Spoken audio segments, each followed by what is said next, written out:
ಬರಿಗದನ್ನು ಹತ್ತಿ ನೂರಾರು ಊರು ಸುತ್ತಿ ಏನೇನೋ ಕಂಡ ಮೇಲು ನಮ್ಮೂರೇ ನಮಗೆ ಮೇಲು.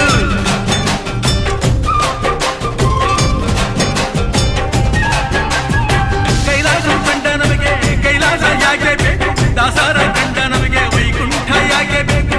ಮುಂದಿನ ನನ್ನ ಜನ್ಮ ಬರೆದಿಟ್ಟನಂತೆ ಬ್ರಹ್ಮ ಇಲ್ಲಿಯೇ ಇಲ್ಲಿಯೇ ಎಂದಿಗೂ ನಾನಿಲ್ಲಿಯೇ. ಹುಟ್ಟಿದರೆ ಕನ್ನಡ ನಾಡನ್ನು ಹುಟ್ಟಬೇಕು, ಬಿಟ್ಟಿದರೆ ಕನ್ನಡ ಮಣ್ಣ ಬಿಟ್ಟಬೇಕು. ಇದು ಜಟಕ ಬಂಡಿ, ಇದು ವಿಧಿಯೋಡಿಸುವ ಬಂಡಿ, ಬದುಕಿದು ಜಟಕ ಬಂಡಿ.